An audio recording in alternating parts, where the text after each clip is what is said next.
Ramble. Welcome to Curious with Josh Peck. Start the show. Yo, what's up? Welcome back to the Curious Podcast. My name is Josh Peck. Your name is Listener. And here we go. Look at that. Can you believe it? Here we are again. This is so wonderful. God, the Super Bowl, that happened. Boy, was it super painfully fucking boring. Jesus. There should be some sort of money back type situation for these poor saps who paid $3,000 fucking dollars to go watch, a total of 16 points scored for the biggest game of the goddamn season. I mean, fuck, live sports are boring enough. But that, if you traveled from your shit town in Massachusetts or some weird LA suburb to Atlanta, which is a lovely city, no doubt, but it's not fucking Paris. And you went there and you put yourself up at I don't know, a Holiday Inn Express or at best an Embassy Suites, and you treated yourself to you know what, me and Deb, we're gonna pull out all the stops and we're gonna go to a Fleming's. We're going to go to a Fleming's and Deb's going to order surf and turf. And it's not her birthday, but you know what? Fuck it. We're going all out. We love the Patriots, and damn it, we're going to enjoy ourselves. If you're that guy who overspent on steak and mediocre 3.5-star hotels and flights and expensive tickets, I feel like these organizations owe them just a little bit of money. Or Tom Brady should just send them a video message thanking them for coming. Jesus. Man. But it happened. Tom Brady, best ever. Can't argue the stats. But is he happy? That's what you always got to get down to, right? These fucking people who are just so damn good at what they do. And I'm a fan. But, you wonder what's going on behind those eyes. Can anyone be that good looking and good at something and also be full of joy? Because I slightly highly doubt it. And that's just me. I'm a contrarian and I'm a negative neurotic, but I feel like there's got to be a catch. Really? Can anyone win the genetic lottery that hard and also have a healthy amount of flowing serotonin and dopamine to where they never sort of contemplate their place on this earth? Can they? Maybe. Fuck, I hope not. Good for him. And now he's going back. They were like, what about next year? He's like, I'll be on that field fighting for another one, Dan. I don't know if the guy's name was Dan, but I imagine. And here he goes again. Why? I mean, I do get it, right? Because if you're so fucking good at something, especially sports, which is age contingent, right? It's specific. You have a window. It's not artistry. You can't do it for the rest of your life. It's not most things. So there's a shelf life. And to be that good, to have devoted literally probably 90% of your waking hours to this thing and then to let it go, what do you do? How do you find meaning in your life? How do you matter? What do you fill your days with?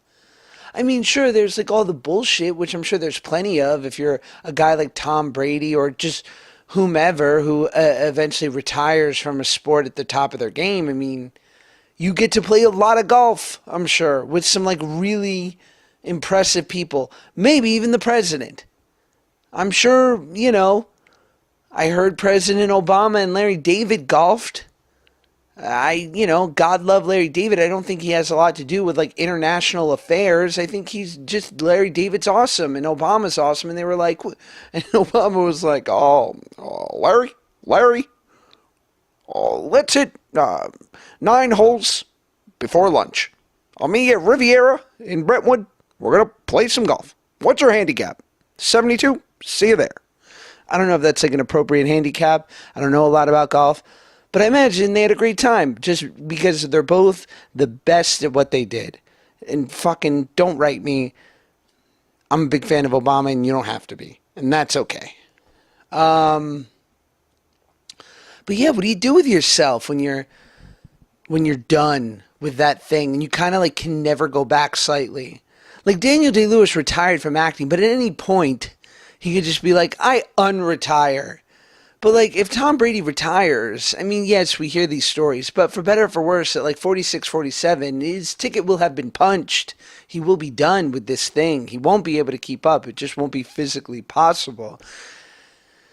And then I guess you just got to really get into your family. You got to be like a hobby guy, which I am not. I don't really like devoting much time to things that don't make me money.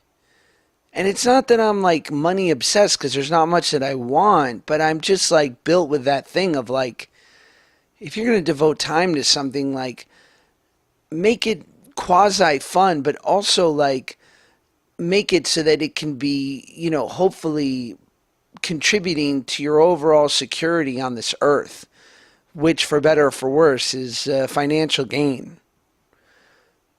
I don't know. I don't know what Tom Brady does.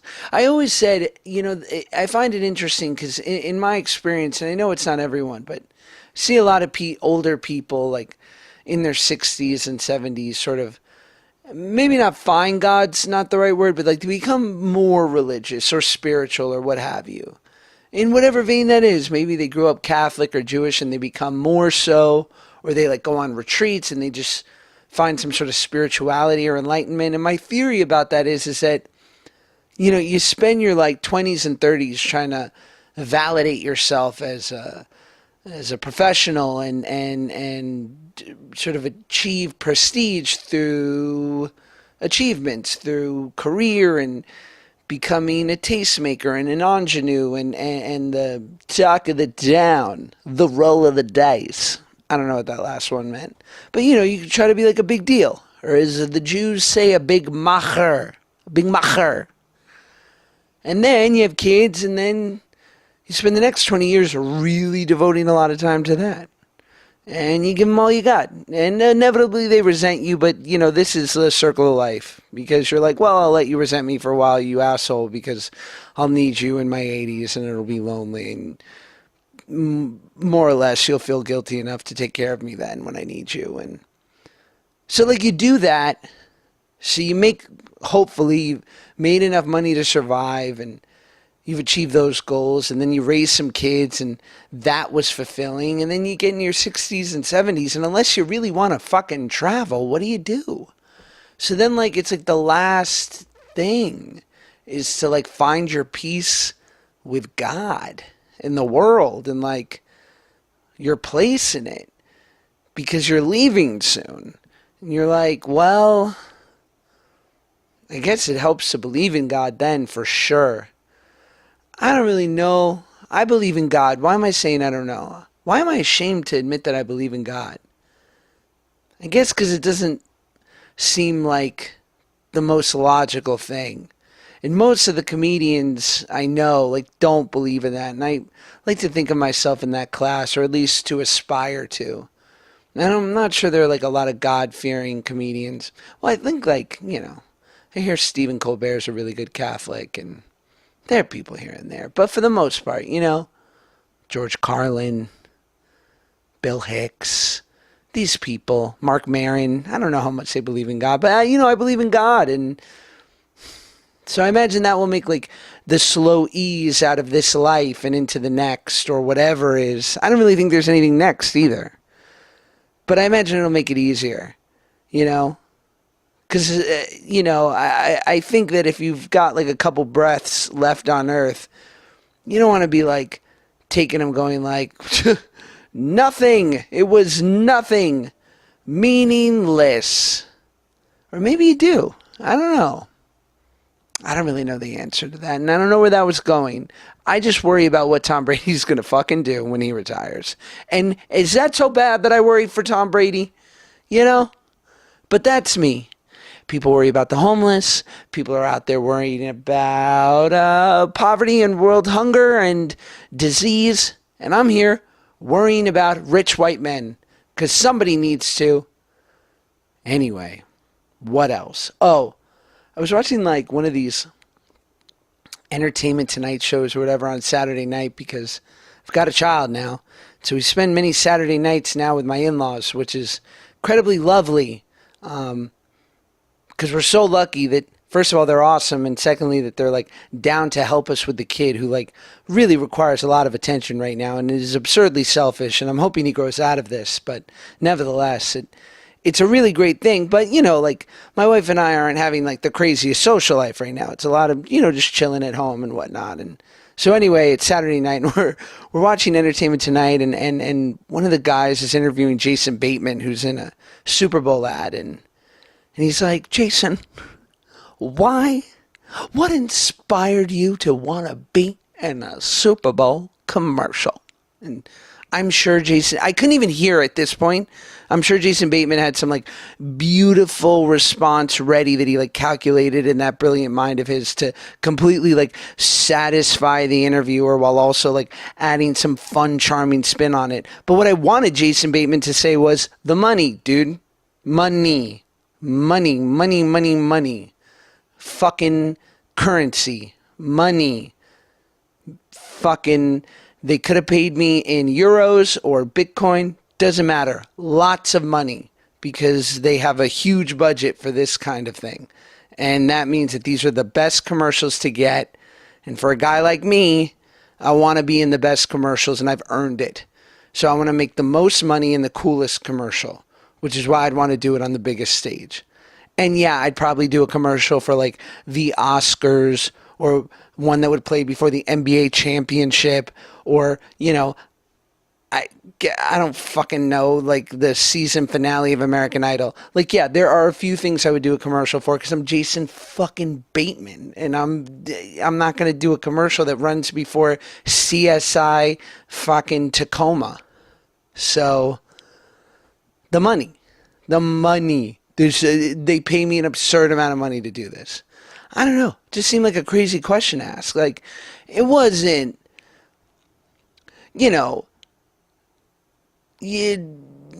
sometimes when someone does like a big action movie for a lot of money and the interviewer says, why did you want to do this movie? Then you can kind of be like, well, the money, but I also really wanted to travel and work with The Rock and train with Navy SEALs for a month and get to jump off a building with like cables attached to me. Like then, it's like a multi-layered answer, but this is a fucking commercial. What are you going to say? Because I love Pepsi. And I will die for that. I would have done it for free. One time I was drinking Pepsi next to my sick grandma. And we enjoyed a sip together. We cheersed. And she flatlined in front of me. And I'll never forget that fucking Pepsi. And I'll do commercials for them forever. Like what? Nobody does that. No one feels that. No shade on Pepsi. I'm sure it's a delicious beverage. I haven't had one in a while. But like, people don't feel that kind of connection because it's a commercial. You're hawking shit. You're fucking selling something. So if you're going to do that, you want to do it like in a quasi-cool way. But you do it for the money. You do it so that you don't have to like go leave LA for fucking 2 months to go do like some terrible movie to pay your bills that you're going to hate and that you're going to look like a goon in, and you have to like leave your family. No, you do a commercial so that you like make some scratch to pay for your kid's private school. Because I venture to guess, I don't know him, but I'm assuming Jason Bateman's kids are not going to public. I'm assuming a lot of these big stars' kids aren't. They probably are. Who am I, the asshole here, generalizing and assuming? I actually was at a party, a very fancy party that John Stamos invited me to once. Forgive me for dropping that name. And I had no reason to be there. I did not belong there in any sense of the word, but there were like a lot of fucking heavy hitters. A lot of people who have been number one on the call sheet, like stars of things that are, just killing it. And no one really talked to me except Jason Bateman. He couldn't have been lovelier. Jason, thank you for making me feel good in that party that I had no business being at. You, sir, are a great man, and I love Ozark. And you're a really talented director. Okay, enough of that. Who's on the show this week? Pete Holmes. Can you fucking believe that? Pete Holmes. I'm such a big fan of Pete's. Oh my God, I've been listening to his podcast for years. In our interview, I asked him, like, how long have you been making your podcast? He was like, I don't know. And I found that odd. Because if I was him with like a podcast that was that good, I'd be like, fucking 4 years, 3 months, 2 days. Why? Of course I would know. But nevertheless, like I'm in the infancy of my podcast. Like this is episode 40. I know that offhand. I would know that any day but Sunday. But nevertheless, Pete Holmes, I'm a big fan. I reached out on Instagram. He said yes. That is so cool. And he just had a wonderful, lovely little baby like I did. And he too is, wonderfully neurotic. And we talk about that in the way that I am. There was just so much commonality there. He is on a wonderful show on HBO called Crashing, which I will plug again after this interview, but go watch it. It's on HBO. It's hilarious. It's in its 3rd season. Judd Apatow, who I owe an amends to, the incredibly talented Judd Apatow, Pete Holmes. It's just such a good show. I've been such a fan since the beginning, and I feel so lucky that I got to talk to Pete, and he had me to his home. Thanks, Pete. Enjoy Pete Holmes. I said Pete a lot. Sorry.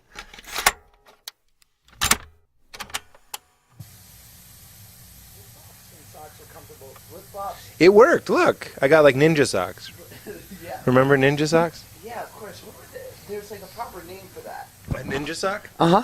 I believe a Tabi. It's not a ninja sock. It's a Tabi boot. Ooh, Perhaps. wow! I know things. Somebody has Karate Magazine. Don't worry. How old are you? I'm 32.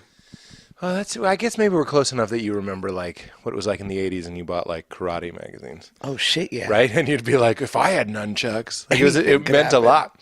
I remember I was a fat young man at like 12 years old, and I would go to Barnes & Noble, and there would be a martial arts shelf, Yeah, and there would be books like How to Be a Ninja. yeah, they knew what they were doing. Yeah, I was like, I need We this. thought somebody was really telling us how to be a ninja, when probably, well, actually, what do you think? Were they books like targeted to us, like doughy children that like were obsessed with ninjas, or was it like a real guy with a mustache in Arizona that was like, I'm a ninja and I'll show you how? Yeah, I mean, the book seemed rather adult, but I think you're right. I Yeah. think they were real. yes, I think we were really, and we had nunchucks that were real, they would kill people. like wooden. They were wooden, chain connected nunchucks, and my parents just bought them for us. God bless your parents. I know. Well, the coolest people That is my ever. little taste of, well, that was my little taste of like kids that were raised in like the 70s and stuff, where like they gave us BB guns that shot like, metal bullets and stuff. We got nunchucks. We never hurt ourselves.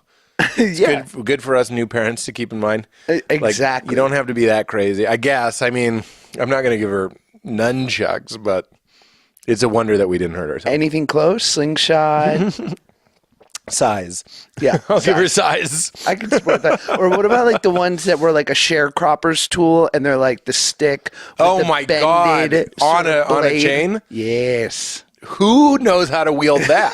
Because the chain, by design, it means it's coming back at you, which means there's like a crescent moon-shaped blade circling back. Headed for your paper bag body. You want that on a staff, so it's as far away, so you can, sift your wheat or chop down your wheat. Sure. Probably not sift it. I remember in 5th grade there was an epidemic of kids getting Swiss Army knives in my class. I had one. And my mom was the mom that called the other parents saying how unacceptable it was. Yeah. Well, your mom was right. She was. I was whittling like an old prospector on my porch with a Swiss Army knife. Really? With the main blade. Just because, like, I don't know, I kind of look back on it fondly. There's so much screen time these days. It reminds me of that Black Mirror episode. I don't know if you saw it, where there's a guy and he's just in a room. It's like a cell, but every wall is a screen. Have you seen that one? It doesn't matter. That's basically the image that you need. Gotcha. But like, it's just constantly pumping content in there, so like it really simulates the feeling of like everything you think you need. So, and there's a contest, and that's where it gets Black Mirror-y to like get out of the cell. Anyhoozle, I feel like that's how much like life is like that now, and I look back at bored 12-year-old me, that like a knife. You know what I mean? Like the thought of getting a Swiss Army knife something real, tactile and real. It had weight to it. It wasn't going to like delight me or stimulate my retinas or anything. It was just a knife. And then I would go like, well, I'm going to go in the woods and find a stick. And I found a stick. And then I started, this is like what they did in like the Puritan times, a knife and a stick. And then I sat on the porch because kids don't know what they're doing. Not in a bad way. I'm not saying they're stupid. It's just like we're trying to figure out the world. And I probably saw on a TV show or a movie, people would sit on porches and whittle. And I was like, I'm going to whittle. Yeah. It looked relaxing. You've never seen someone whittling and looked stressed out. So I whittled and I fucking Begrudgingly whittling. Nobody begrudgingly whittles. It's always a pleasure activity. Sure. But just like reading isn't guaranteed relax, whittling isn't guaranteed relax. I was whittling and I did cut myself and bled all over the porch. Not majorly, but enough that I dripped a blood trail, like murder style, into my house that stayed on the house. I think the new house, the people in that house painted, but it would have still been there. Like it was enough to like permanently scar the house. Your parents left it as a reminder. I think my parents left it because they were bad at things like that. They were bad at like, you were talking about our house. It's hard. Maintaining a house is hard. It seems it's so like adult. Boo-hoo, I know. It's so grown up. It's so grown up. But it's actually, do you hear a high-pitched, is that in my head? I think I'm having like sinus pressure today, and I think I'm hearing a high-pitched. I'm a neurotic Jew, so now that you said that, I can create hear it. But I didn't love hear it the before. neurotic Jewish peoples. Do you? Are you kidding me? Because I'm a neurotic Lithuanian, and we don't have the benefit of the stereotype. What I mean is there's this permission to be a neurotic Jew. You know what I mean? Like you it's lack almost like the community. And you don't hide it. Like wasps are like hiding their neuroses so much better than, especially like the New York Jewish stereotype, which is just like, oh, they think someone's following me, like the Woody Allen kind of like overblown neurotic. So we would all go around, the waspy Anglo-Saxon, goys would like pretend we weren't neurotic, but we were. And what did that look like? Just trying Just to be a lot of repression. It's a lot of drinking. repression. Yeah, and a lot of drinking. Yeah. Yeah, I absolutely think that was it. Like I stopped drinking, but I used to drink a lot to, I think, deal with and process and actually kind of work through less than pleasant emotions. Especially, I don't know, that's is this a the serious cure. podcast? It's whatever you want it to be. It's everything. I don't want to be too dark. I'm just saying like... Well, I'm 11 years sober, so they've there you heard go. me talk a lot about it. Oh, so great. Please, So jump in. you talked about Dax and I talking about it. I love now talking to sober people. Any club, you know what I mean? I enjoy like talking to new parents, and you're that. I love talking to sober people, and you're that. So we're off to a good start. But I remember like, I used to have a joke where I was like, for most of my life until I was 28, I only felt happy or sleepy. That's not true though. Of course I felt everything. You know what I mean? My brother's girlfriend just was like, I love your brother because he's so calm. He was there, and I was just like, he's not calm. Right. Like, I was like, he's like a duck. Like, ducks look calm and underneath their feet, because I'm that way too. You know what I mean? A lot of seemingly calm people are feeling all the same emotions that like, effervescent people are feeling. They just kind of do it differently, or they've learned that it's safer to sort of like be stoic. I'm not speaking for my brother. I'm just saying some people do that. So I thought that it was polite to show happiness or sleepiness, and everything else was impolite. So it sort of got sent down to my liver where it got, I don't mean by alcohol, I just mean like I had to keep it somewhere in my body. And then when I would drink, I love drinking alone, which sounds like a red flag, but like, I don't know how it is, because the more I talked about it, the more I would meet other people that were just like, I keep it to myself, but I also love to drink alone. Just like we're an alone culture in big ways. It's a phenomenon. People love playing video games and getting drunk by themselves. People love going on Facebook or shopping online alone, having some wine or whatever. Stuff that would have been preposterous or at least a little bit strange, maybe, I don't know if it was, but maybe earlier, is now a little bit more normal. And I was one of those people. So I would drink, especially after my wife left me, I'd drink and I'd have like full blown, basically what a therapist would do, which is have like a role play with you. Like, what would you say to your wife if you could talk to her? Because that's healthy to get those things out. I would have to be drunk and by myself to be like, let me tell you something. Like talking to myself. I talk to myself a lot. Isn't that funny? I mean, what's revealed to me in the time that I've been sober, and like you can never sort of, I can only speak through my own experience. Sure, yeah. But there's like the very clear cut sort of red flag alcoholic, and then there's all these sort of gradations and nuances to it. And what's been revelatory for me is to see how so many people have sort of weirdly slightly unhealthy relationships with alcohol. Yes. But they very much control it. Like no one I know, like no one with a healthy relationship with alcohol decides to abstain for a long period of time. Right. Like my wife will drink half a margarita and I will look at her and say, "What's your problem? What are you doing?" And she'll be like, "I'm doing it for the taste." And I'm like, "What are you talking about?" That is just the most insane thing I've And ever heard in my life. I It's just not remember- how my brain works. My brain is like dominoes. Yeah. And again, to just echo your point, Yeah. it was never, I say sexy to be funny, but it was never like the big bombastic drunk stories. It was always like, if I just started doing it involuntarily. That's Yeah. what was happening. And I noticed it's the same with cookies. I can't have cookies in the house. I can actually have alcohol in the house because it just doesn't tempt me in the way that it used to. I just really kind of, my brain is good at taking orders. It's very black and white. I can't be like, have half a margarita, but I can say stop.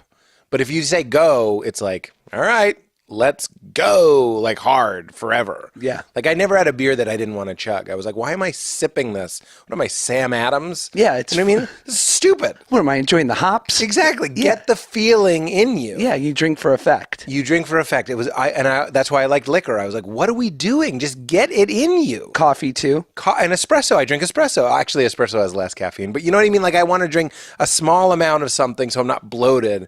Alcoholics that are like, I had 30 beers last night. I'm like, have you heard of whiskey? Yeah. When do you Like upgrade? You could go to the bathroom 1/25th as many times. You know what I mean? You're drinking a gallon of water with your like, you know what I mean? Yeah, be nice to your kidneys. I mean, you're still fucking your kidneys with whiskey, but like I just like going for it. My brain is very stupid. Yeah, I also think whiskey's kind of fucked. I think it's a lie. Yeah. You know what? One of my big things. I interrupted you, and we're not at gonna all. circle back.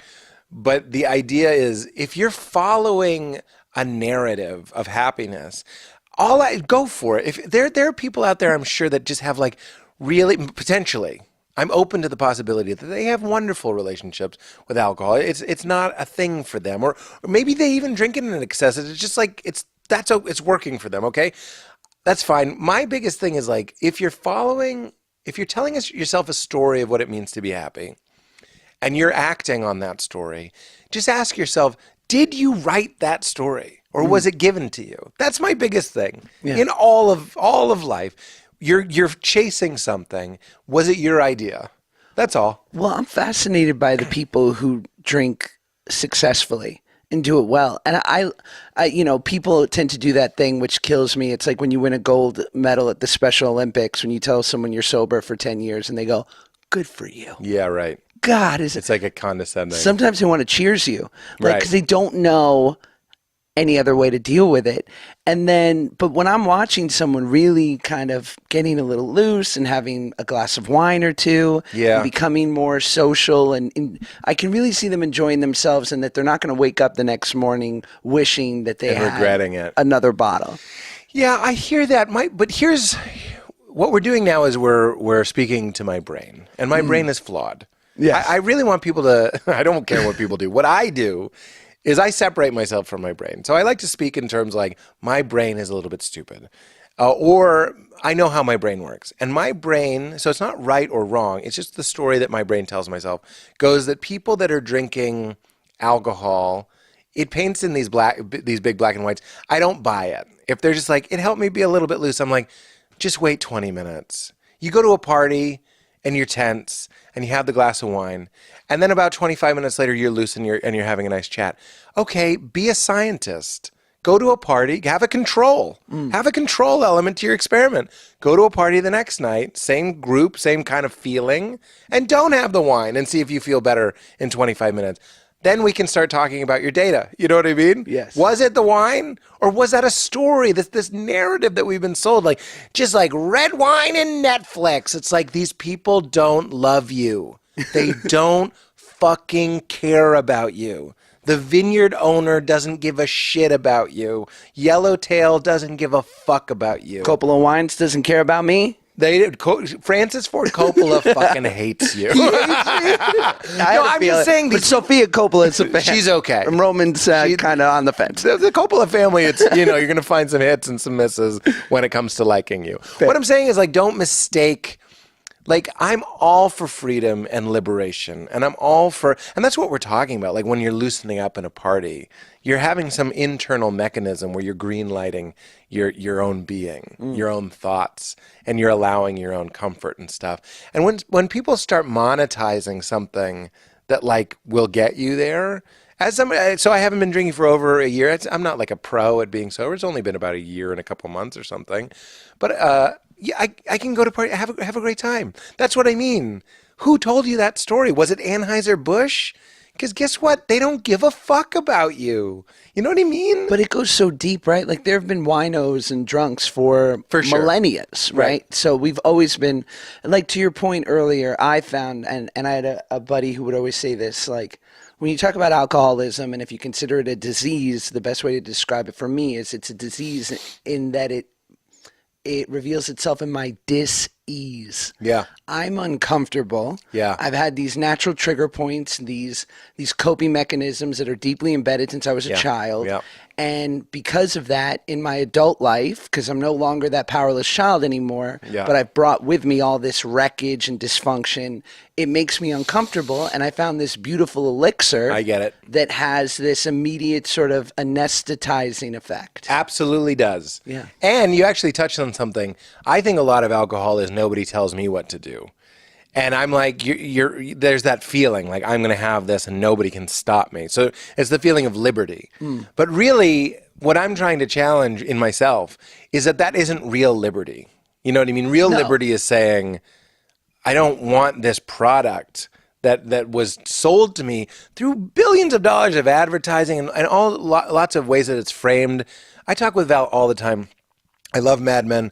It's my favorite show. And I go, I've never had alcohol be what it is on that show, or any show for that matter. I was just talking about this with somebody where it's like, alcohol is either the extreme, like, boyhood, he's got the vodka in the laundry room and he's a fucking abusive asshole. Okay, we get that. And then we have it and it's this magical thing. You want to drink it when you're stressed? That's never been me.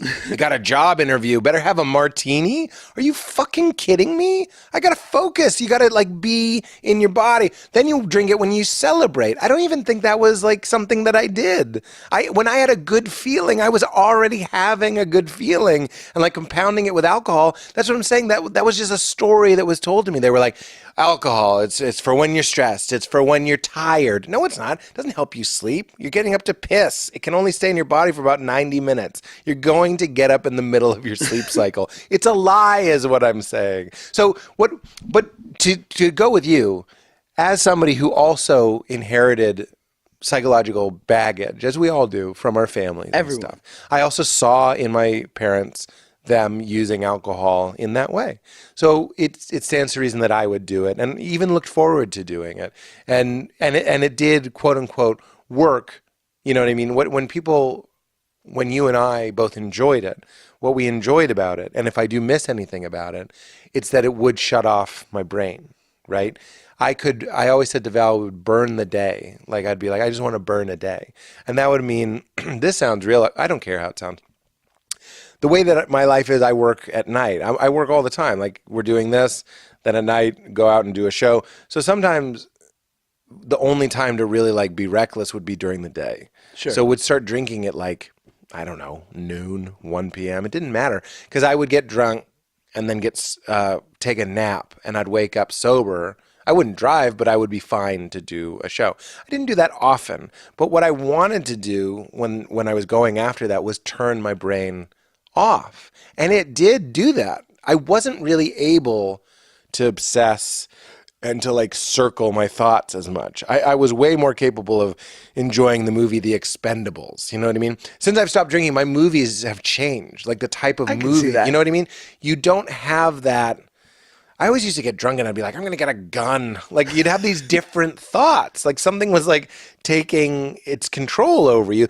So you want no one to tell you what to do. Why are you letting alcohol tell you what to do? So anyway, but to have sympathy and compassion for ourselves and for other people that are drinking, let's agree with the idea that turning off our brains is something that we need to do.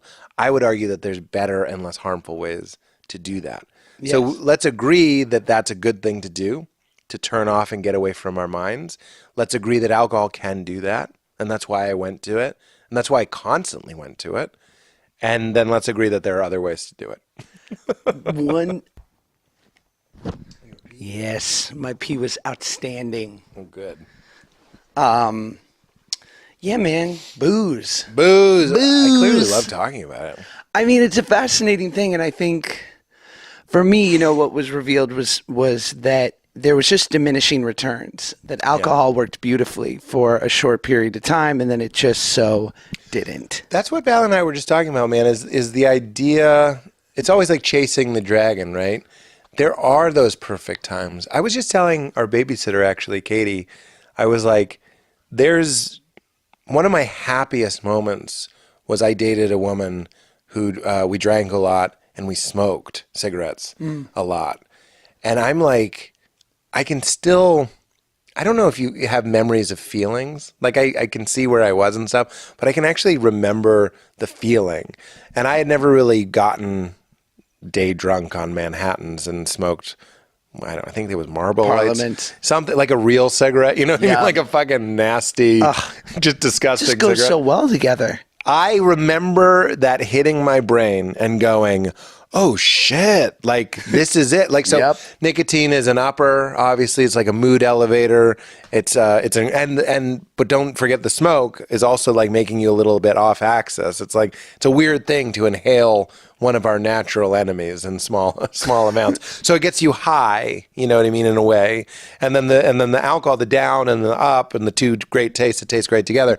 But then like, we were saying that like, it doesn't matter. It doesn't have to be alcohol. It's just one of the conditions of being human is like you had New York pizza or you did stand up on the Tonight Show or whatever it might be. And it gave you this feeling. And then the brain goes, well, let's ring that bell again. We're just rats in the box pushing the button for the pellet. And I wonder if the rats have that feeling too. The first time the pellet comes down, it's a thrill and a shock, and they get more endorphins and more pleasure out of it. The next time, it's not so much. What I'm saying is everything has diminishing returns.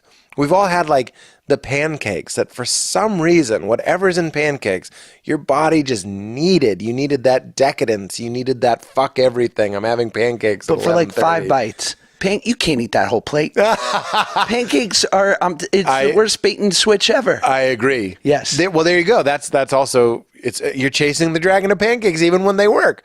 But then like the next day, this is my big thing is like it doesn't. Like I remember the last Red Dead Redemption I played, and I drank whiskey while I was playing it, and I had one of the most like serene playing the game. It's nighttime. The stars come out. My trusty horse.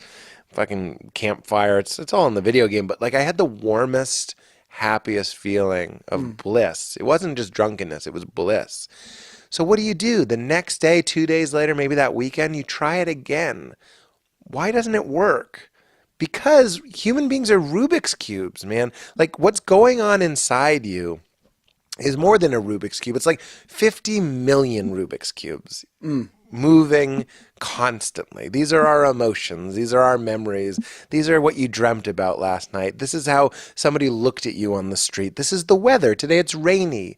Why are we a little bit like lower or slower when it's rain? Like because we are affected beings and all of those principles are at play when you eat the pancakes. But do you think that, and I'll venture to say for people like us, in that I look at, those stoic types, those people that just seem to have it all together.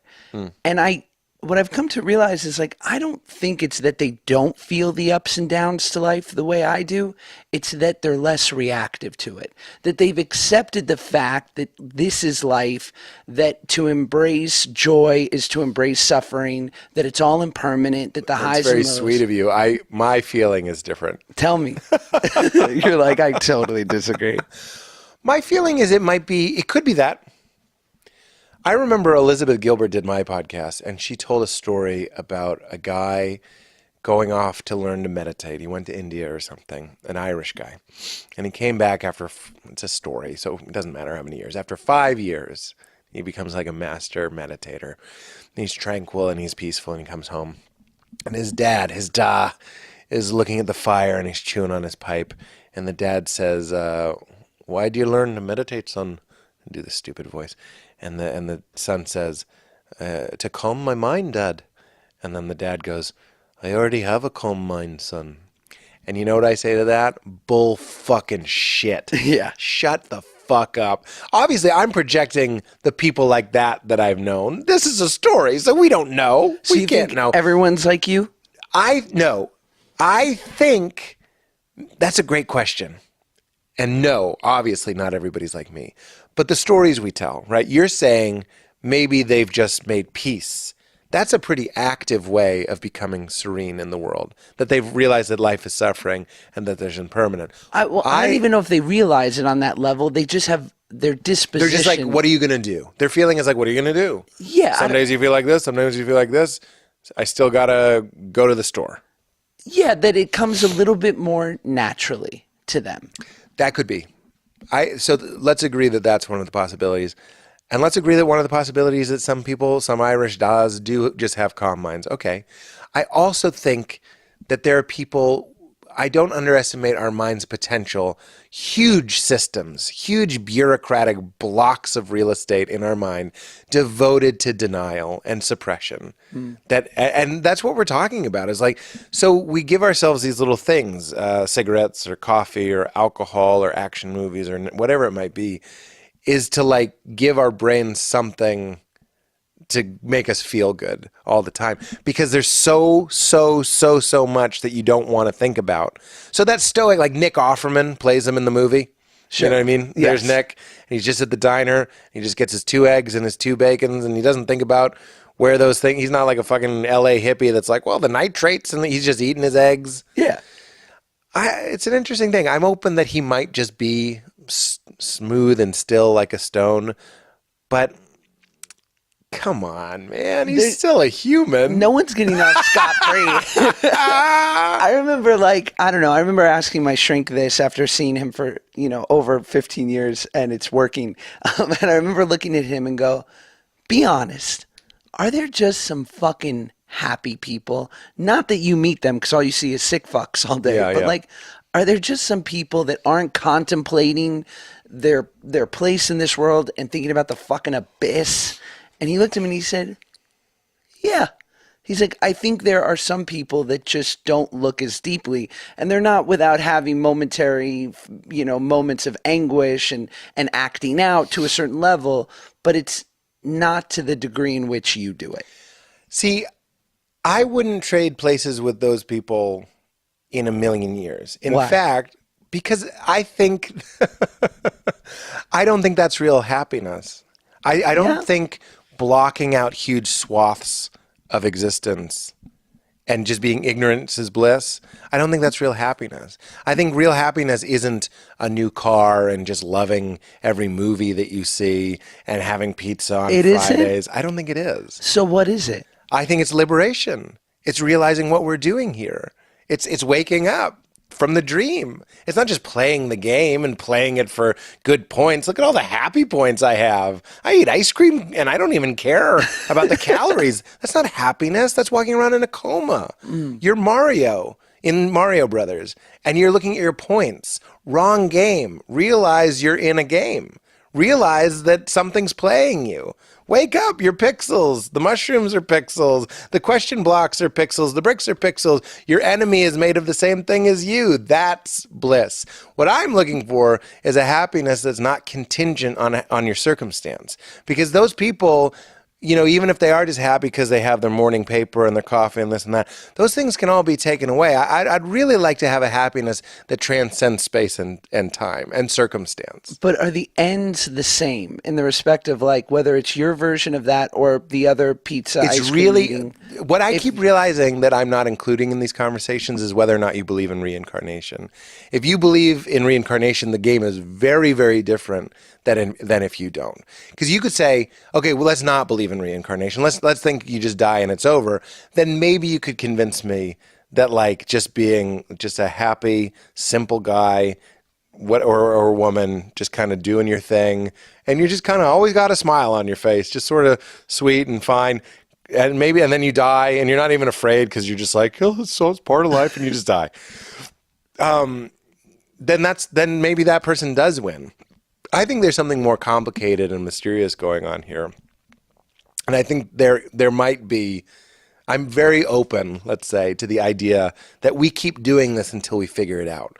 So when I see you having existential crises that might be uncomfortable, I go, what grace, what fucking good fortune that this time around you're facing some of these puzzles, because that's the point.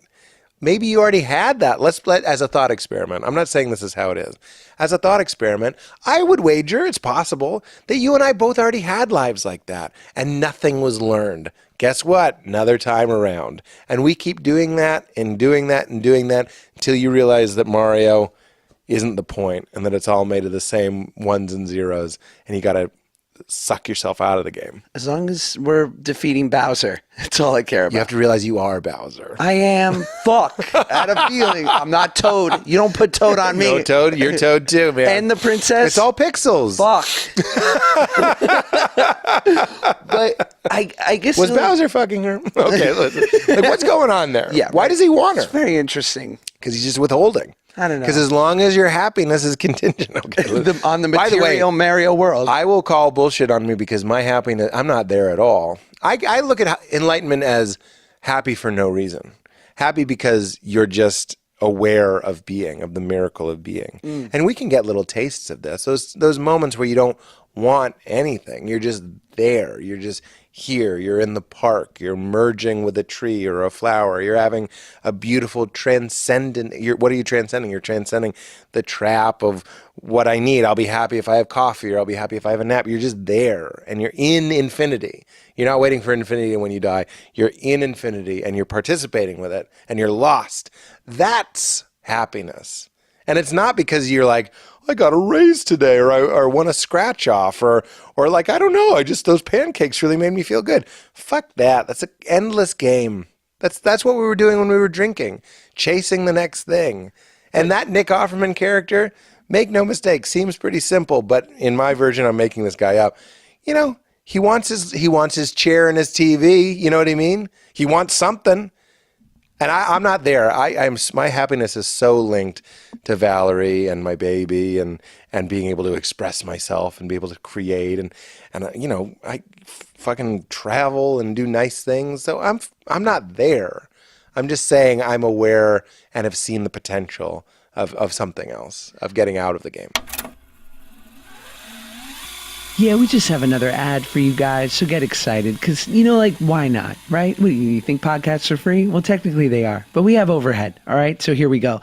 A dream is just a great idea that doesn't have a website yet, but you can make it a reality with Squarespace. I mean, you can create a beautiful website. Do you want to showcase your work or blog or publish content, sell products and services of all kinds, promote your physical or online business, announce an upcoming event, or even a special project? Squarespace does all of that by giving you beautiful templates created by world-class designers. They have 24/7 award-winning customer support. Even if you don't need support, if you're just lonely, maybe you just call them up and chat with them for a while. I'm sure they're lovely. They have free and secure hosting, nothing to patch or upgrade ever, and analytics that will help you grow in real time. They're going to let you make it yourself easily. And that's the best part. Make a beautiful website. Use Squarespace. Go to squarespace.com/curious for a free trial. And when you're ready to launch, use the offer code CURIOUS to save 10% off your first purchase of a website or domain. All right, let's get back to the show. I just wonder, like, my last question to that was that, like, if the goal is sort of like the age-old ancient truths of like gratitude, acceptance, surrender, like being able to be unencumbered by self so that you can be of service to others. Yeah, right? sure. And I've seen that achieved by people who have done that deep seeking and meditation and all the things we're talking about. And I think I've also seen people do all those things who can enjoy a pizza and don't contemplate the universe as much and just kind of have a nice disposition. So if the ends is the same, where they're being of service to their fellows, Right. does it matter how they get there? See, I'm glad we're talking about this. First of all, don't mistake me for someone who knows, capital K knows. I don't really know. We're figuring this out. We're talking about it together. Yeah, think tank. Think tank. I will say it's the difference between saying playing Mario Brothers well or realizing you're not, like identifying with Mario and playing well, freeing the princess, getting all the coins, eating all the mushrooms, okay?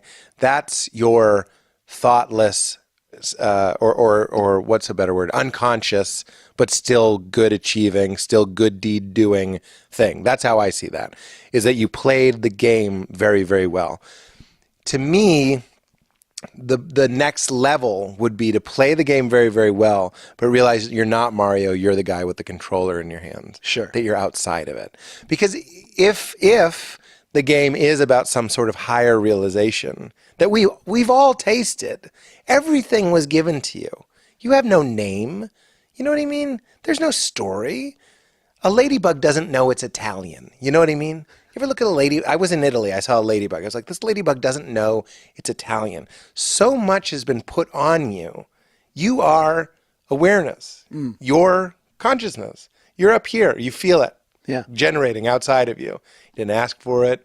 You didn't start it. You know what I mean? It just happens. Just like the day. You don't start the day. The day's just happening. It's just going. And I think if there is a higher game to be played, I think it's that second version. So yeah, you could say both people are doing good. It's wonderful to help people and serve people. I just talked about this with Larry Wilmore. He's like, end slavery, do it. I was like, yes. I would just say the next stage is to go, who's ending slavery? Like, who's doing the good thing? Is it Mario or is it the person playing Mario? And I would say the person playing Mario is your basic, stripped down, pure awareness that we all share that isn't really personal and really doesn't give a fuck about any of the game. It knows it's a game. That's what Leela means. My daughter's name is Leela. Yeah. That's what Leela means. It's the dance of life. It's the understanding that there's this that's going on, but I'm sort of observing it. I operate Pete, but really I'm just sort of going like, look at Pete go on this podcast. Boy, I hope he's not too boring. Well, obviously I know that, in your 20s, you sort of had this beautiful sort of crisis of faith. And yet, do you always remember contemplating sort of life and existence since as far back as when you were a kid? Yeah. Do you? I do. I remember feeling painfully different and unique from as far back as I can remember. And I remember, and I've said this before, that I felt as though everyone was either given an owner's manual to life that I wasn't privy to, or was given a suit of armor that I wasn't given. So things affected me differently. Are you a highly sensitive person? Is Yeah. That, Oh, yeah. Welcome. HSP. Great artists. Great artists. Show me one of those kids with the suits of armor that's, written blowing in the wind. You know what I mean? Like, I don't think it's happened. Maybe it has. I don't know what they're doing. Let's not judge. So we're talking about alcohol and the story that alcohol tells. That's why I'm always interested in, when we're talking about getting along in life, who told you that story? You know what I mean? And so you're saying that some people, when I hear you say that, I hear some people that you were growing up with bought the narrative more easily. You know what I mean? That's not the hero. Frodo and Bilbo in the Shire is the narrative that you've been given. Identity, where you're from, Sure. Safety, let's stay in, let's look at the fire, let's eat a roll, let's have family, that's all that stuff. The hero leaves. You're the hero. The hero is the HSP. The hero is the uncomfortable person. The hero is the one that looks around and goes, why is everyone just fine having Gandalf show up once a year for a fireworks display?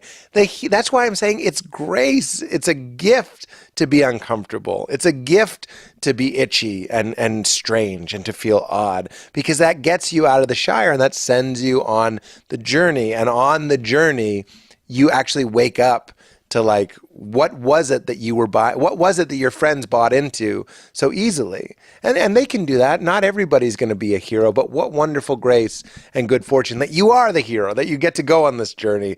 And, you know, just like the Hobbit and the Lord of the Rings, there's the moments where you're like, fuck this. You're almost going to die. You're climbing a tree and the orcs are chasing you, or the dragon. I just watched The Hobbit. You know what I'm saying? There's so many moments where you regret it, or you wish you could have just been that simple Nick Offerman guy back in the Shire with the ham and the eggs, you know? But like, is that all there is? It's a pretty big question. Are we just here to meet our needs? To meet the needs of our meat puppets? Are you fucking kidding me? That's the point of this? Is to walk peaceably down the street and have a cup of coffee? Get the fuck out of my face. How have we lost touch with the fact that we're floating in infinity? Not to scare you, not the void, the miracle, the improbable strangeness of what we're soaking in. It's insane. Consider it. And consider who you are. Who are you? What's looking out of your eyes right now? What's looking out your eyes right now? It's insane. But people treat it like a foregone conclusion. Of course I'm conscious. Of course I know. Of course you're in that one. I'm in this one. That's insane. What's in that one? What's in this one? We don't know. We're doing our best, but we don't know. But it's hard too, because like I remember hearing someone on a podcast, and I'm going to butcher this, but they were saying something to the effect of like, these people who seem to have conservative right-wing values, and they were using it as an example of like being very much of service, like be it in their church or amongst foundations around their community. They were looking at a specific study showing like, well, the people that seem to be more liberal and left-leaning and woke were not doing the service. They did less, right? Yeah. And I've been guilty of that, of being so fucking awake and being so arrested by all this. And while then I've seen other people who might have ideology that I don't necessarily agree with, but their actions are virtuous. Right. My church, which the church I grew up in, I don't agree with everything that they believe, but yeah, they're feeding more people than I am, for sure. Yeah. So I would just say it's all in the game. You know what I mean? That's fine. I don't want everyone to leave the Shire. Then there's no Shire. Yes. What I'm saying is it's a special thing. It's a calling and it's interesting. And the people in the Shire, they have, the ones that stay aren't valueless. I'm saying it's exciting that you get to be the one with the sword that glows blue. Go be that guy. Yeah, we make the movies about that guy. That doesn't mean it's, necessarily more valuable than the people. Because you're right. I don't want to look down on the salt of the earth, good people. I'm just saying there's a potential that there might be more going on here than just, the plot of the story. So were you an uncomfortable kid? Yeah, I remember. I was actually just writing about this morning. Was the fundamental question I had was just, what is this? I think it's really important to hold on to that, because we were saying foregone conclusion. People are just like, this is this. What are you talking about? Like, eat your French fries. Shut up. Yeah. Like, it's this. And I ran into a lot of, what are you talking about? And it's so boring, and it sounds a little bit pretentious to say, but like, I would look at a fire and I'm just like, what's fire? And they'd be like, well, it's the rapid oxidation of exothermic, blah, blah, blah, combustion. And you'd be like, you've said nothing. You know what I mean?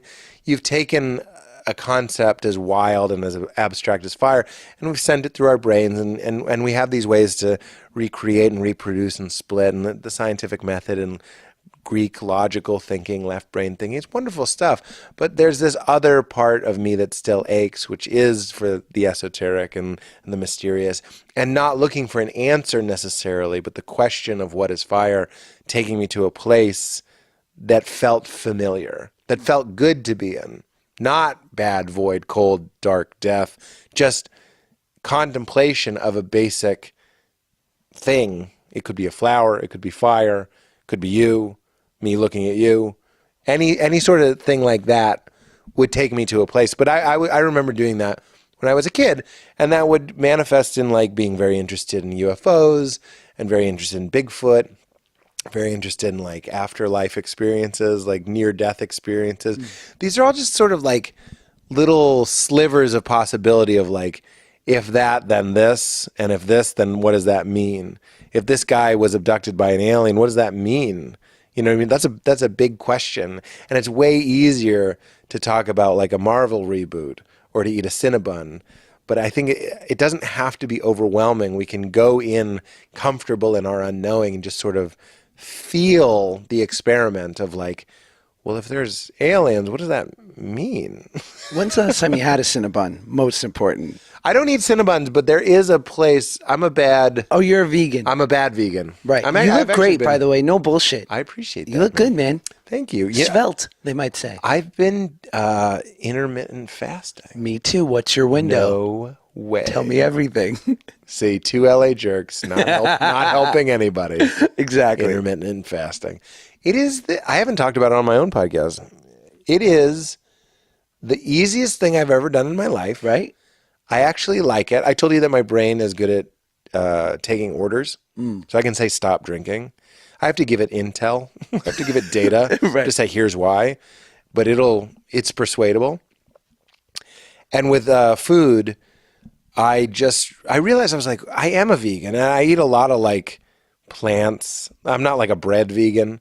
Eat a lot of plants. Eat a lot of like superfoods, like a real asshole diet.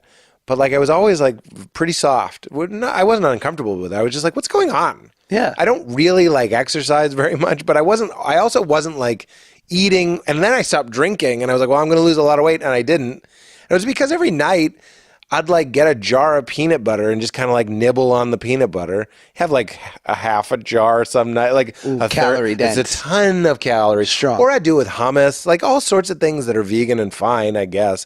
But like very high in calories. This is almost done for those of you that are almost turning this off. Then Kurt Braunohler told me about it. My window is 11 to 6. Nice. I'm 11 to 7. I do 11 to 8 7. hours. Oh, wait, I'm sorry. I do 11 to 7, but I say 11 to 6 because I want to be done eating by 7. Fair. So I eat at 6:30. Same here. But it's the same window. It's great. Dude, easiest fucking thing I've ever done in my life. Yeah. And I thought it would make me like think about food more. Makes me think about food so much less. Because it's just where, as opposed to like the grazing model where you can eat at any time, you're just always eating. Then you're always like open to what am I going to eat? So it would always be like a program, like a computer program, taking up some of my RAM. It was the what am I going to eat program. So it'd always be checking in. Something salty? You want something sweet? Yeah. Are you thirsty? You want coffee? You want tea? You know, whatever it is.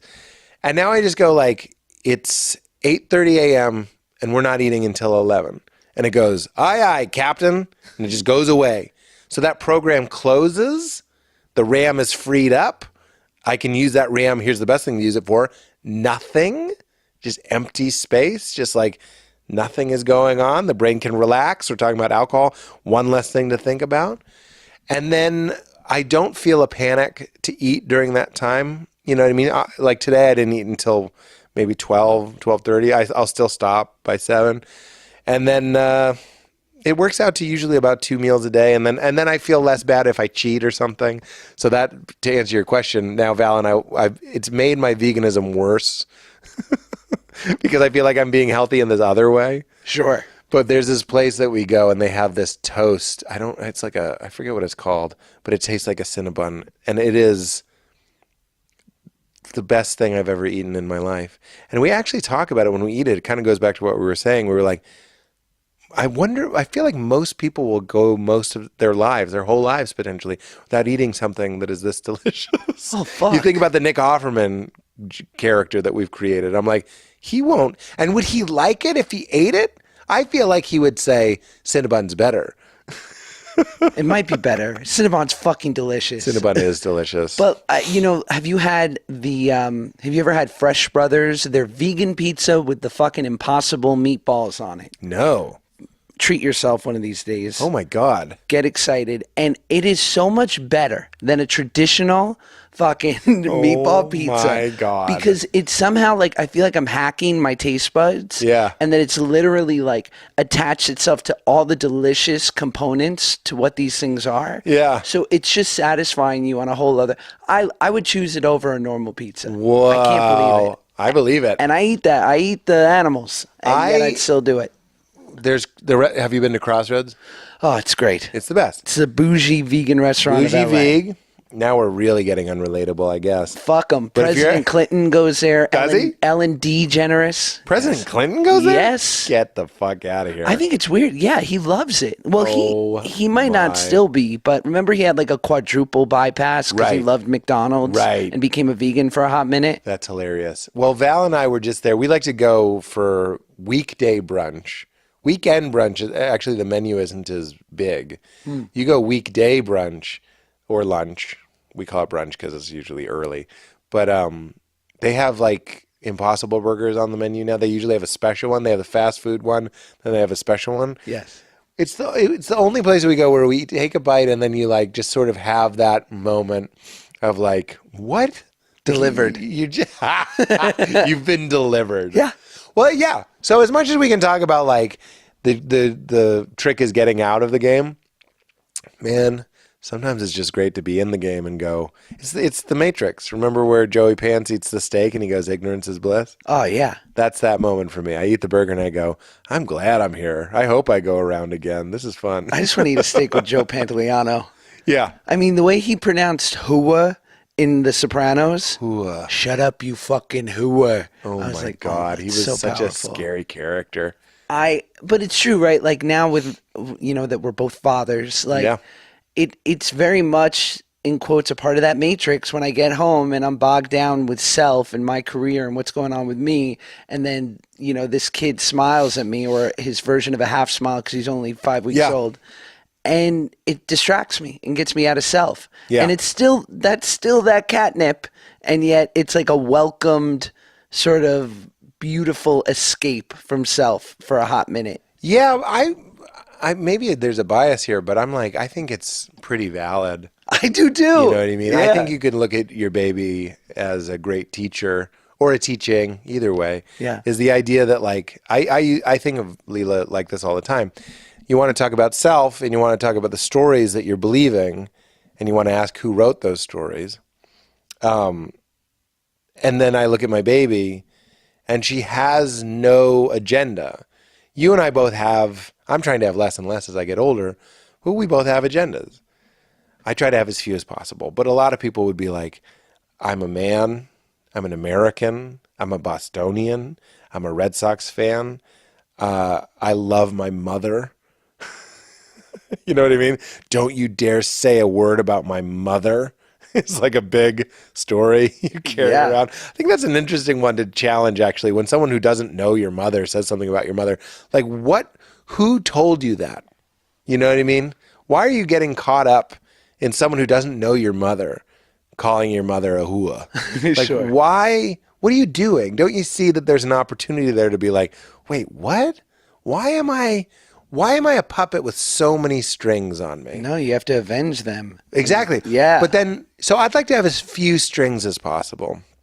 Like my baby. My baby has very few strings. You can go into my baby and say, you ain't shit. You can say the Patriots ain't shit. Tom Brady can suck my, like what do you got? She has nothing. So she's just what I'm saying. She's luminous emptiness, I call her. She's just being. She's just there. She's present.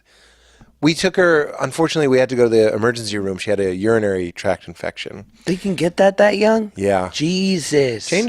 I'm not saying we did something wrong, but do change the diaper as much as you can. That's like a way to prevent it, I guess. I do we're going through 12 a day.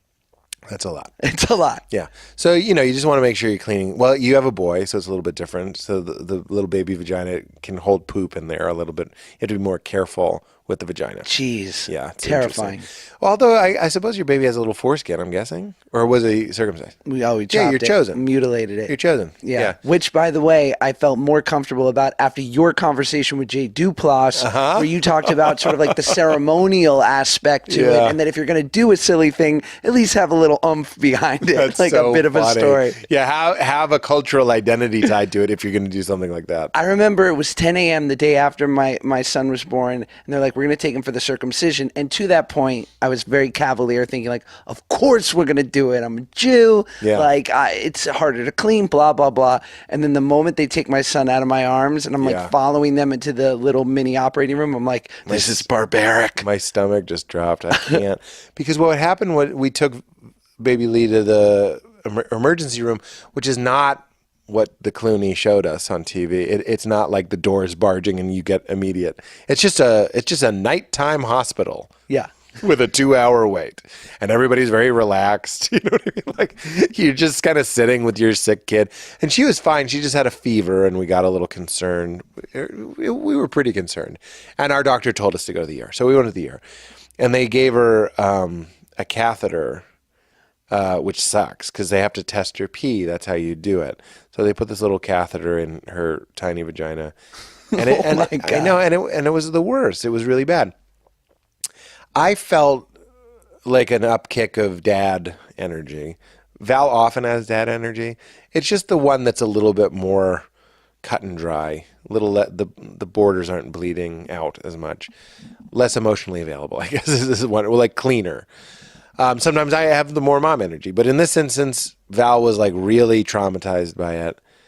We both were, but I said to her afterwards, I was like, she doesn't build stories. You know what I mean? You think that she's doing what we do, which is acting on beliefs, strings on your puppet, and were those strings violated. Obviously, she has a vague sense that we keep her safe, but she's not building as complex of a web of strings as we do, which is nighttime is when I sleep. She doesn't. So at the ER, she's just like, this is happening. You know what I mean? She's yielding to that so much more naturally than even we were. We're like, it's nighttime, we should be at home. This wait is taking too long. She's just there. Then she went down and something unpleasant happened. But when it was over, she seemed over it because she wasn't. First of all, I hope it wasn't painful. It was just weird. But then there's also like, we suffer because we tell a story about what it means. You know what I mean? Sure. So like when you tell me my mother's a whore, right? I get mad because there's a story there. I allow you to violate the idea that I have of my mother when really nothing's happened. If I was in the moment and conscious in that moment, I'd be like, nothing's happened. Nothing's occurred. Some sounds happened. And I think that's the place my baby is in. You know what I mean? Val's like, she thinks that she can't trust us now. And I'm like, I don't think she's doing that yet. No. That comes later. Where you go, my car is my sanctuary. You know what I mean? You don't bang on my window like that. My car is my sanctuary. Like you have those beliefs that can be violated later. You build them later. I feel like our baby is more in the moment. I hope that's true. I could have gone the other way and just been like, you're right, this is a nightmare. And I actually conceded that. She was like, she's going to have this weird, vague, traumatic memory. And I was like, yeah, and she'll have the weight and the gravitas and the presence of human beings that have suffered. And that's valuable too. Yeah, I mean, it's interesting you talk about dad energy because like my best friend has two boys and they're 2 and 3 years old, and he lives with his mother-in-law, or she lives with him, he and his wife. So the boys are around a lot of female energy, and 9 times out of 10 will pick mom and grandma before dad, just because they're dynamic. Yeah. And then my friend was telling me an interesting story about how his son is an allergic kid, had sort of an episode one night where he wasn't breathing well, and they got really nervous, and they were like, let's just call the ambulance. Better be safe than sorry. So the ambulance comes, and it's all these burly firefighters coming in and around his 2-year-old. He's like, and I couldn't believe it, but my son immediately went to me and was like, what is this, Dad? Like, who are these people? Oh, wow. Like, he found comfort in the fatherly energy. That's what happened after my wife left. I was never close with my brother or my father, and I was always super close with my mother. And then one of the reasons I got married was because my mom told me it was a good idea. I'm not blaming her. I'm just saying I put so much The first stock. time. Yeah, yeah. Yeah. Oh my God. Yeah. They've had nothing to do with anything since. Solid. Glad to hear that. You know what I mean? Sure. But when I was 22, I got married when I was 22.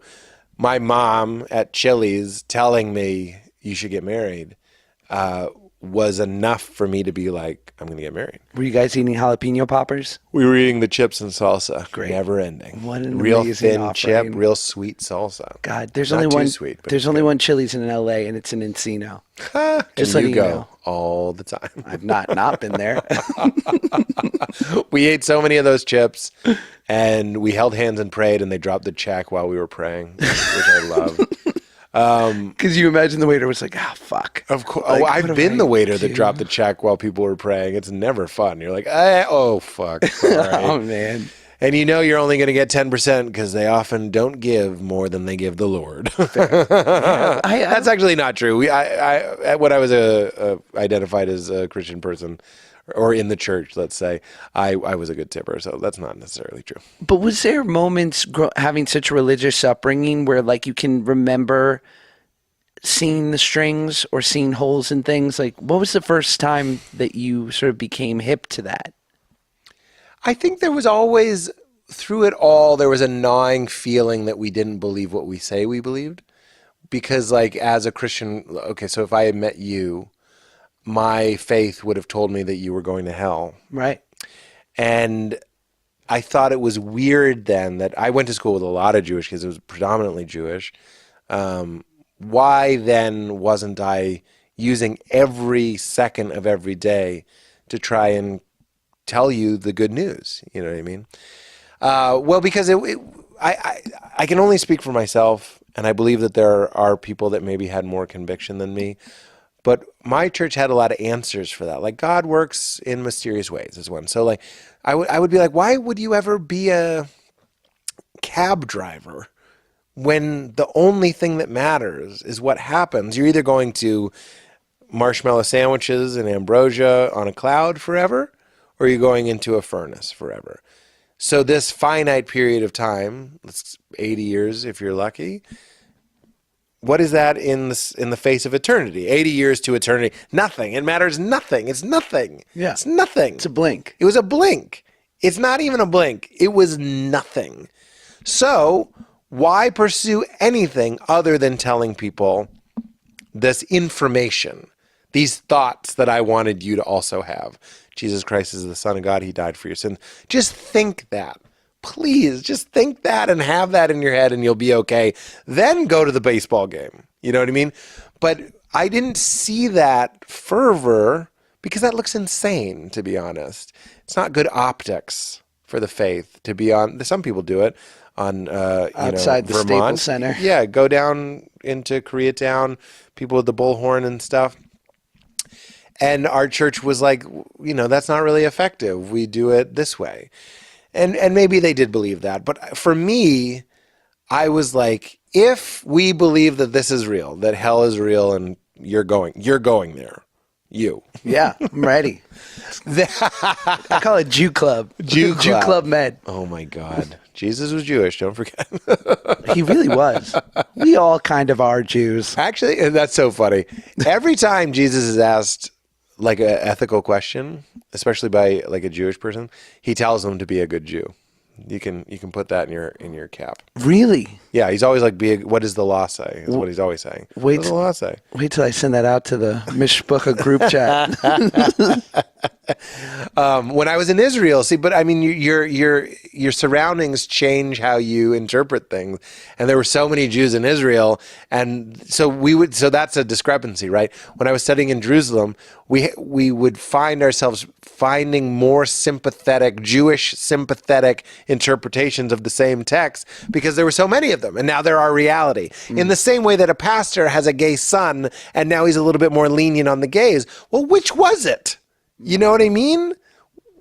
Is it this or is it not this? And the answer is, for me, it's not this. Yeah. So let's go with that. Yeah. It's not this. And obviously a big one for me was if it's not this, then what is it? I mean, don't just stop. Don't just go, it's not this, let's just drop all of it. Let's say, what was it? Why did this stick around? Let's really explore it. But then the big one for me was when my wife left, I thought it was in like God's protection plan, and that didn't work out. So tragedy is often one of the ways that people lose their faith. But that really just sort of, you know, that was a good excuse to follow an impulse that I was quietly having, which was like, if we really believe this, I think I would be behaving differently. And I'm not. When I'm with my Jewish friends or my atheist friends or whoever, I didn't want to convert them because I didn't actually think I had good news for them. I thought I had bad news for them. Yeah. And yet, isn't that those moments, those like turning points, and like I always say, like alcoholics respond well to catastrophe because it wakes them up for a second. And yet, had you chosen not to sort of embrace this inner gut feeling and maybe double down on your faith and said, well, I just need to go at this harder, or there are things Right. that I'm not, you might have lost that, right? I mean, don't you think there are people who are those ultra religious people that might have had those crises, Christies. Or religious Christies. Rice Christies, Rice Christies, yes. delicious cereal. Like, I imagine it's like all how we react to these sort of pivotal moments. Yeah, I suppose a friend of mine said that to me. He was like, you could have gone the other way. I was like, what a Right. cliche. I lost my faith. He's like, you could have easily gone the other way. You could have been like, well, she's fallen and I'm chosen. So long, sucker. Like, you're fucked. You had an affair. I'm going to, and a lot of people do that. I have friends who in the Christian world whose wives left them. And then like 6 months later, they had like another church wife. You know what I mean? It's like, okay, Hectic. they're on the outside now, but I'm going to stay in the community. I'm going to stay in the Shire. And were you the funny kid at Christian camp? Like, were you always Yeah, the comic well, relief? I have a softness for all of it for the church. One is that it did give me a natural curiosity and an introduction to big questions, and ways to grapple with them that some of which I still enjoy. And it gave me a very safe and nurturing place to try and be funny. And that was the first place that I tried stand up and stuff. I was never like in it deep enough to be like one of the popular kids at youth group that would like do the sketches or like have some sort of catchphrase or a nickname. But once or twice my youth pastor would like let me use the microphone and tell a story. I would do a Bill Cosby impression, regrettably. But that was where I would like, it was safe enough. Like school and even high school, certainly high school, didn't feel safe enough to act that way. But in church, everybody was sort of on their best behavior, you know, having just been told to love your neighbor. Like, you're going to be nicer when the soft kid gets up to try stand up. Try his Jello pudding. Zip. Well, that's what it was. It was Eddie Murphy's impression. But can anyone watch the Cosby Show anymore? You can't, right? Now knowing what we know. I can't. Will they even air it? I don't know. I No, think there's right? I guarantee that there is a contingent that's holding out and still enjoying it because it's such a psychologically powerful show. I mean, if I saw some of it, it would certainly be, I would be at odds with myself. I mean, it's not comparable, but it's kind of how I feel about Kanye West now, in that I want to tell him, like, Kanye, you're ruining 2008 Kanye. Yeah. Like, I can't even like your good shit I know. because you're acting so bananas. I know. That's a bigger issue. You saw me check the time. I do think we should probably wrap up ish. Yes. I don't want to. The guy with the longest podcast in the world is like, I gotta go. Not but at all. I do have to. What do you got? something. 5 minutes? Yeah, we can go till 3. So speaking of drinking, what about our boy Artie Lang? What's going on? This was like I a think new today. Wasn't there something tweet today? this morning or yesterday? I didn't see that tweet. I saw responses to the tweet. What was the tweet? It said from Team Lang, I believe, but it was something. I think I saw that one, but wasn't that in response? I thought it was just like that he's going into a long-term sort of treatment program. Yeah. And that they'll keep us updated.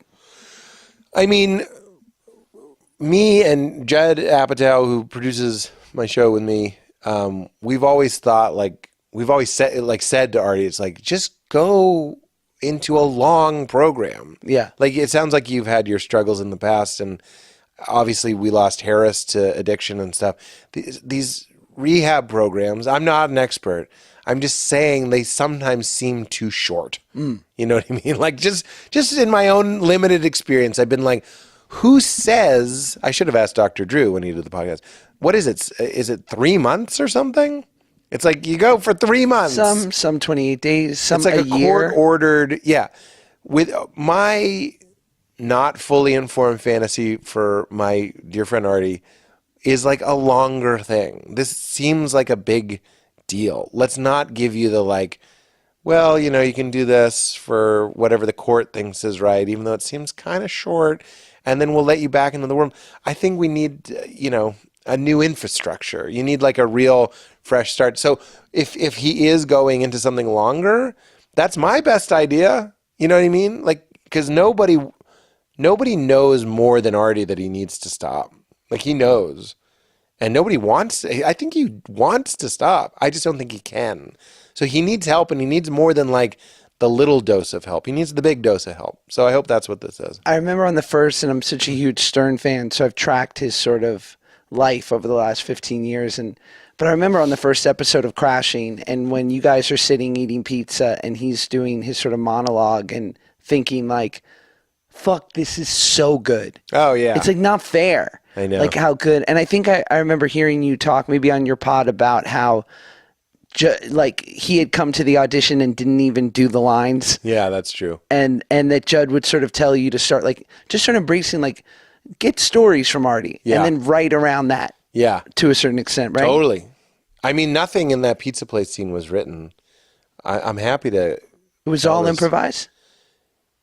It was all improvised. Yep. Wow. And we shoot on film. So the reason I mentioned that is because it's 15 minutes in the reel. And it's expensive. It's also expensive. So it's pricey to riff. But Judd was directing. So when Judd directs, it's like it's whatever sort he of wants. the golden ticket. Yeah, he gets whatever he wants as he should. So he was not as concerned about that. So he puts the big reel on the camera. And then I think he just yelled out, like, Artie, just tell Pete everything you would tell a young, doughy-eyed comedian that was just starting out. And that's what he did. And then, in the wide or whatever, we had to remind him of what he said so he could do it again. But he knew. He was very, very professional. And he acts really beautifully in that scene. And at the end, the whole crew and everybody that was there, all the writers, everybody just applauded because he had just done something really remarkable. Yeah. So that is like, a lot of people probably, I'm sure, know a lot of addicts and their hearts hurt for them. But when there's somebody whose job is to like give entertainment, millions of people, fall in love with Artie and are invested in Artie. And it's moments like that you understand. You're like, oh, that's why you see the value of Artie so clearly that it hurts you when he's, struggling. Yeah. And I think, when you watch that scene, you're like, and it's been interesting on Crashing. We've all watched his nose sort of change on the show. It caved in, but like if you watch the first episode is the pilot, and then the second episode is months and months later. And even then, I think that was when he had the incident that led to I don't know. Somebody would say you can't believe necessarily what Artie says, but I mean, I think there was an incident with snorting glass. That's the story that I heard. And it happened in between the pilot and the second episode. So you saw a change starting to happen. That'll really break your heart, is to watch your friend's face deteriorating. It's I such want a him to get heartbreak. well. I remember Chris Rock came on Howard Stern, and this was like when he was falling asleep in the middle of the show. And Howard's like, what do I do? And Chris was like the only one who had ever said like, oh, you fire him. Yeah. Like, that's it. It's the only thing that'll work for someone like this. And Stern kind of took that like, well, like, he shows up for work. He does a great job. And he's like, okay. Yeah. He's like, but it's a tough position. It's Maybe so that helps hard. me understand why some people are like, you're enabling him. I see that on like Twitter or something from time to time. People. All right. So last two questions Sure. really quick. I'm such a fan of your pod. You've been doing it for 6 years? I don't know. Yeah. A while. Yeah. What's been the most revealing thing, or the thing that you've learned most from doing the pod over the last couple of years? Like your biggest takeaway from either your interview style or the way you go into it, or what you feel you've improved. I don't know if this is the biggest thing, but it's the most recent thing. Is I was talking to Val. I talk to Val a lot. Your wife. I talk to my wife a Every lot. now and then. I mean, we really are just what the other person wants, so we just hang out a lot. And I was talking to her about. I was just saying to her, I was like, I need to remember to go into the interviews with an intention for me and for them, but also for me. Even if it's simple as like, be curious or be supportive or be enthusiastic or be funny. Like there's all these different, as long as it's something. It's like improv. When we would do improv, when I did improv theater, it's like go into the scene with something. Even if it's just I'm grumpy or I'm drunk or I have a wooden leg. It doesn't matter. Just something to kind of like, it's the little piece of snow that'll roll into the snowball. But the ones that I go in and I don't have too much forethought and I don't give myself some sort of mark to hit or an intention, those are the ones that they end up being fine episodes. People tend to not notice, but those are the ones that I'm like, I don't know about that one. Yeah. But when I remember to go like, even for this, I was like, it's going to be like this.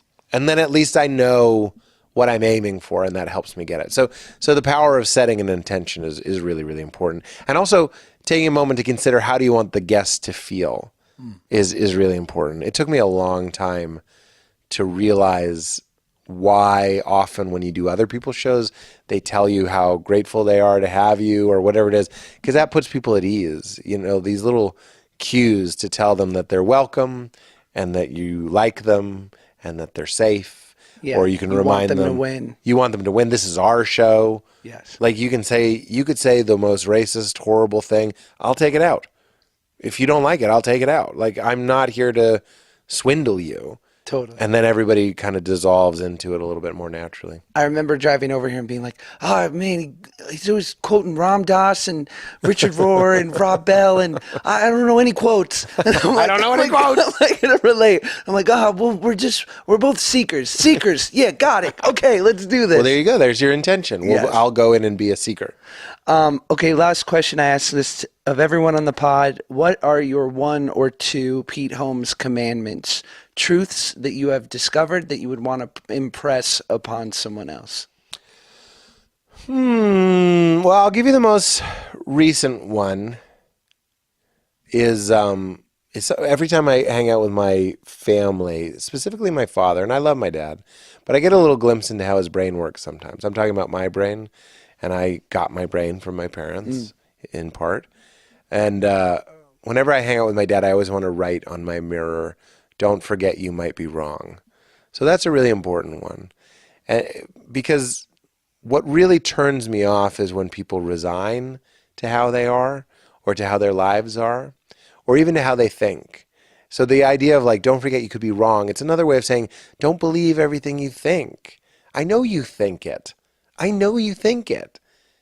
There's other things at play here. The world is bigger than the story you're telling yourself. So don't forget. It's another way of saying stay flexible. I know it sounds stupid. It's kind of what keep it crispy means. It's like stay vibrant, stay active, stay alive, keep some air in your dough, keep moving, keep growing. I hate when people, I don't hate, but I don't like it in myself, and it breaks my heart when I see it in other people when they're just like, I'm nervous. It's just how I am. Yes. Come on.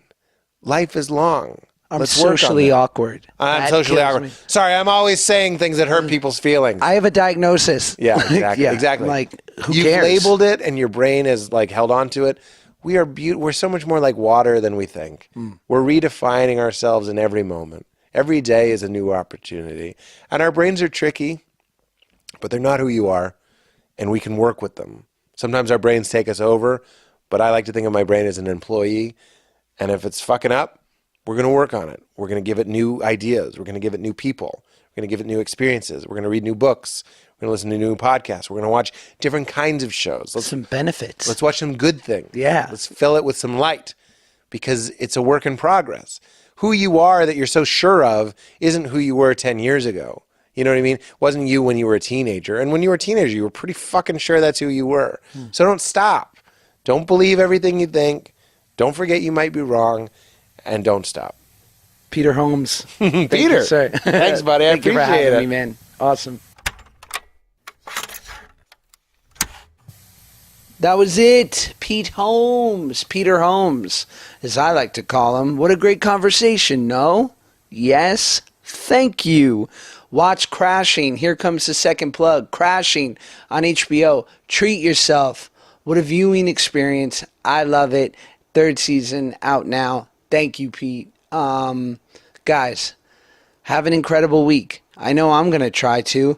And here I am. Listen, here I sit on a Sunday night full of dread and expectations of how the week shall go. And yet, for better or for worse, if I just suit up and show up and get to places on time and try to, put my best fucking, if I try to articulate words correctly, if I put my best foot forward and I try not to be reactive and I try to do for people other than myself, most likely the week will work out. So,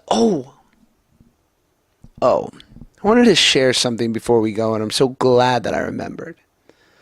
Last week I was at Carnegie Mellon University, and I was doing one of my college talks, which I've come to really enjoy, where I talk to, a couple hundred, sometimes 1,000 kids. And I talk about my life and my career, and it's kind of like a quasi stand-up set, Q&A bit thing. Sometimes I have a moderator. It's turned out to be really fun, and I open up to a Q&A after, and sometimes the questions tend to be wide-ranging, from really fun questions to slightly annoying questions, but for the most part, they're usually really fun and good, and sometimes they're kind of deep and insightful. And I remember the last question of the night was from this kid, and he said something to the effect of you've made it through the trials and tribulations of being a kid actor, and now you've lost 100 pounds and you've got a kid now, and you just seem to always be able to maintain happiness. How have you been able to stay happy? And I don't know what's wrong with me, but instead of me taking that in and feeling I was reasonably funny this last hour, I got some good laughs, good enough to where I felt like I did my job, maybe I should just answer this kid who's asked me a pretty earnest question, because I don't know, and I don't mean to project, but maybe he's gone through his own challenges in life, as is the human experience, and maybe he was looking to me to say wow, you too seem to have gone through things and seem to maintain a certain level of certain happy disposition, which I too have looked out at other people and been in awe of people's ability to deal with what life threw them and keep sort of a good outlook. And instead of taking that in and answering him honestly and trying to serve him and give him some insight, I just made some fucking stupid joke.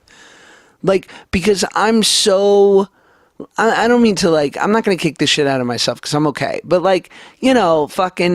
but I just got into that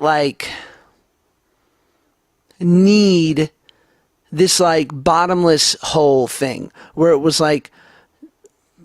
it wasn't enough that I made them laugh for an hour. I needed to go out on a joke.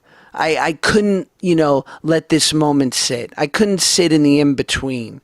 I couldn't, be comfortable in between the laughs. I had to create something. I couldn't get real with this kid. Now, I made some joke, and it was fine. The joke was a C plus at best. And I don't know, maybe it was because I felt the need to end it with a chuckle. But I didn't really answer his question, and I didn't really say anything fucking funny, and that was it.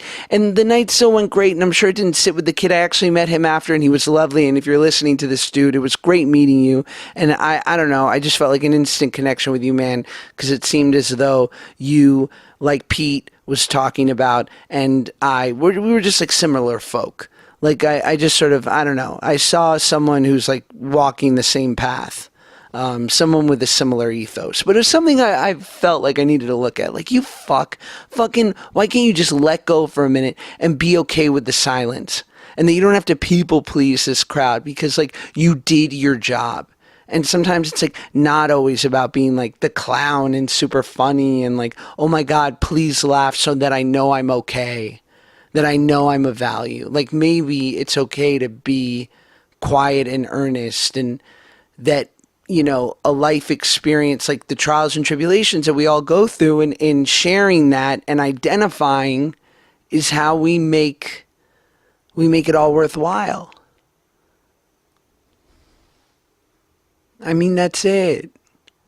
These hard things that we've all gone through, like, the thing that makes it worth it is that if we can look at a fellow and say, I know what you're going through right now, and I walk through something similar, and you, if I can get through it, so can you.